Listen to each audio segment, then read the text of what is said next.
Hello everyone, मैं अमित ठाकुर और आज की इस वीडियो में हम इस एरर का मतलब समझेंगे। ये क्या आ रहा है, ई इन्वॉइसिंग डिक्लेरेशन, इसका क्या करना है और क्या ऑप्शन है, ये किस लिए मांगा जा रहा है। अगर आप इसका डिक्लेरेशन नहीं देंगे तो आप यहाँ पे इन्वॉइस वगैरह कुछ नहीं बना पाएंगे, ना प्रोडक्ट अपलोड कर पाएंगे। एक तरह से मानिए आपका अकाउंट बंद हो जाएगा जब तक आप इसका डिक्लेरेशन नहीं देंगे।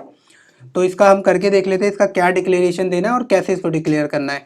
तो इसके लिए आपको कुछ नहीं करना, ओके पे आप क्लिक करो, सीधा ही आपको माई अकाउंट में लेके चला जाएगा। माई अकाउंट में ले जाने के बाद यहाँ पे देखिए आपकी जो प्रोफाइल 100% थी वो 90% हो चुकी है। तो अब ये 90% क्यों हुई है, यहाँ पे देखिए एक सेक्शन और नया ऐड हो गया, टैब ई इन्वॉइसिंग डिक्लेरेशन। यहाँ पे हमें ई इन्वॉइसिंग का डिक्लेरेशन देना है। अब ये ई इन्वॉइसिंग है क्या, ये मैं आप लोगों को बता दूँ। ई इन्वॉइसिंग का मतलब यहाँ पे ये है जो जीएसटी से रिलेटेड है। जीएसटी में 1 जनवरी से जो इन लोगों का टर्नओवर 100 करोड़ से ऊपर था, उन लोगों के लिए मैंडेटरी कर दिया गया है कि उनको ई इनवॉइस का कंप्लाइंस है जो उसको एप्लीकेबल हुआ है उन सब के ऊपर, और उसको उन सभी को ई कंप्लाइंस भी अपने पूरे करने हैं।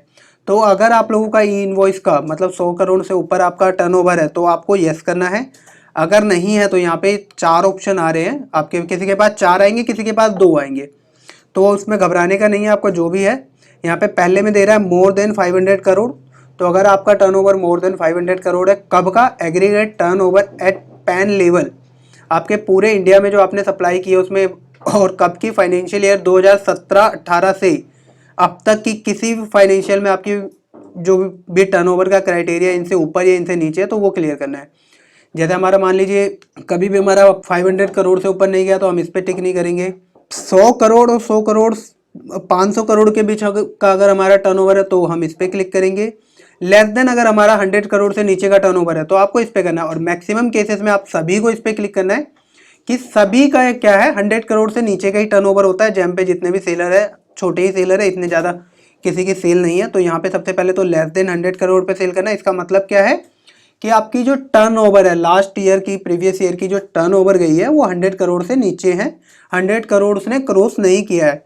और अगर आपने 100 करोड़ क्रॉस नहीं किया है तो आप ई इनवॉइस के कंप्लाइंस के दायरे में नहीं आते।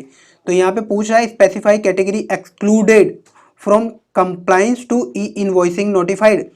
तो इसका मतलब है क्या आपको ई इनवॉइसिंग कंप्लाइंस के लिए नोटिफाइड किया गया, और आपको नोटिफाइड कब किया जाएगा, अगर आपकी कंपनी की टर्नओवर 100 करोड़ या 100 करोड़ से ऊपर होगी। तो आपको नहीं किया गया तो आपको क्या करना है, यस कर देना कि आपको ये, आप जो ई इनवॉइस का कंप्लाइंस का ऑप्शन है उससे एक्सक्लूड है, मतलब बाहर है। यहाँ पे ये जो एक्सक्लूड वर्ड यूज़ किया गया है इसको समझिएगा। बहुत से लोग जल्दीबाजी में नो करेंगे, नो नहीं करना है। यहाँ पे आपको यस करना है, एक्सक्लूड है, ठीक है, ये यस कर देना है। यस करने के बाद यहाँ पे चेकबॉक्स पे क्लिक करना है। चेकबॉक्स पे क्लिक करने के बाद गेट ओटीपी पे आप क्लिक कर दोगे। गेट ओटीपी पे क्लिक करने के बाद आपके रजिस्टर्ड ईमेल आईडी पे एक ईमेल आएगा, वो ईमेल यहाँ पे आपको एंटर करना है। आपके रजिस्टर्ड ईमेल आईडी पे एक ओटीपी आ गया, वो उस ओटीपी को आपको यहाँ पे एंटर कर देना है। जो भी आप पे ओटीपी आया, मोबाइल नंबर और ईमेल आईडी दोनों पे आएगा, तो इसको कॉपी करना है आपको। कॉपी करने के बाद यहाँ पे इसको पेस्ट कर दो और गेट वेरीफाई कर दो। वेरीफाई करते के साथ ये सक्सेसफुली ओटीपी वेरीफाइड हो जाएगा और सेव कर देना। बस इतना सा काम करना है, इसमें कोई ज़्यादा लंबा चौड़ा काम नहीं है, और ये आपका ई इनवॉइस वाला टैब जो है क्लियर हो जाएगा। अब इसके बाद एक ऑप्शन और है, एक नोटिफिकेशन और आ रही है जिसके लिए आप सभी इंक्वायरी डाल रहे हैं, तो उसका भी मैं आप लोगों को इसी वीडियो में बता देता हूँ क्या है। तो इसका ये है, यहाँ पे एक ऑप्शन आ रहा है नॉन कंप्लाइंस वाली, ये वाली मेल आप सभी को आ रही है कि इसका मतलब क्या है, इसका करना क्या है।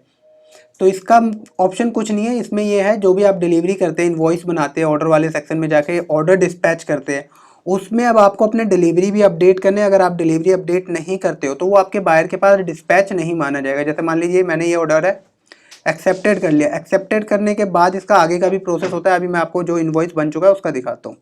इसमें क्या करना है, यहाँ पे व्यू डिटेल पे आपको क्लिक करना है। व्यू डिटेल पे क्लिक करने के बाद ये जो शिपमेंट वाइज वाला टैब है इसमें आना है आपको। शिपमेंट वाइज वाले टैब में ना, यहाँ पे क्या है, जब आप इनवॉइस डिस्पैच कर दोगे ना, एक ओटीपी का ऑप्शन आएगा। यहाँ पे डाउनलोड इनवॉइस का ऑप्शन नहीं आएगा। जैसे अभी यहाँ पे मेरे में डाउनलोड इनवॉइस आ रहा है, लेकिन आपके में नहीं आएगा। एक पेंसिल सा बनाएगा और उस पर कहेगा वो ई साइन, तो उस पर आपको क्लिक करके ओटीपी से अपने इनवॉइस को पहला वेरीफाई करना है। और दूसरा यहाँ पे डिलीवरी अपडेट करने के लिए बोलेगा आपसे, तो यहाँ पे आपको डिलीवरी डेट अपडेट करनी है विद प्रूफ।